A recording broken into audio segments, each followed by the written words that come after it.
Welcome to my channel Hema హంగామా. నేను మీ హేమ. అందరు ఎలా ఉన్నారు? బాగున్నారు కదా? అండ్ నేను ఇప్పుడైతే మన అల్లరి నరేష్ బచ్చల మల్లిగా మారినటువంటి ఆ గ్లిమ్స్ గురించి మాట్లాడేద్దాం అనుకుంటున్నాను. సో బచ్చల మల్లి గ్లిమ్స్ అయితే చాలా చాలా బాగున్నాయి, నాకు చాలా చాలా నచ్చినాయి.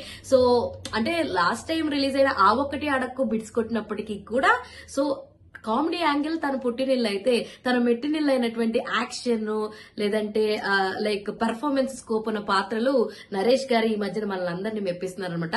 అలాంటి ఒక స్కోప్ కనిపించిన పాత్రే బచ్చల మల్లి అనమాట. సో క్యారెక్టర్ చూస్తే మల్లి అన్నది తన పేరు అండ్ బచ్చల అన్నది ఇంటి పేరు లాగా అయితే క్లియర్ గా తెలిసిపోతుంది. అండ్ ఇందులో తను ఒక ఆటో డ్రైవర్ క్యారెక్టర్ ప్లే చేస్తున్నారు అనమాట.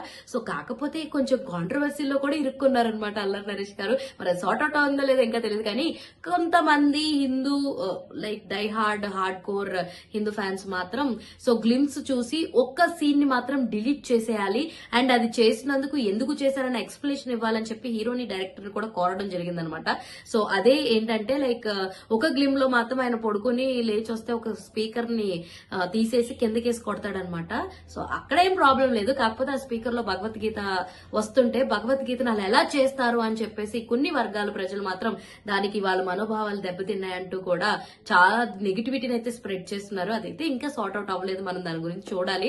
సో అది పక్కన పెట్టేస్తే సో ఆయన డైలాగ్ డెలివరీ గానీ ఆయన స్వాగ్ గానీ ఎందుకు తగ్గాలి ఎవరి కోసం తగ్గాలి అనే డైలాగ్ మాత్రం అద్రిపోయిందని చెప్పాలి. సో మొత్తానికి ఈ బచ్చల మల్లి అయితే అల్టిమేట్ ఉండబోతుందని అయితే అర్థమైపోతుంది. అండ్ హనుమాన్ తోటి మంచి సెన్సేషన్ హిట్ అందుకున్న అమృత అయ్యర్ అయితే మరి ఇందులో మన అల్లరి నరేష్ గారి పక్కన అయితే జత కట్టేస్తుంది. మరి ఇద్దరు కాంబినేషన్ అయితే ఇరగదీస్తాది అని అయితే నాకు అనిపిస్తుంది. అలా మీకు ఎంతమంది కనిపించింది? And by the way glimpse చూసిన వాళ్ళు మీ మనోభావాలు కూడా ఏమైనా దెబ్బతింటే కమెంట్స్ లో పెట్టండి, నరేష్ గారు ఆ సీన్ తీసేయాలి అని చెప్పేసి. చూద్దాం ఎవరెవరు ఎలా రియాక్ట్ అవ్వరు అన్నది తెలుసుకుందాం. సో ఇలాంటి ఇంట్రెస్టింగ్ వీడియోస్ కోసం ప్లీజ్ టు ఫాలో హేమా హంగామా.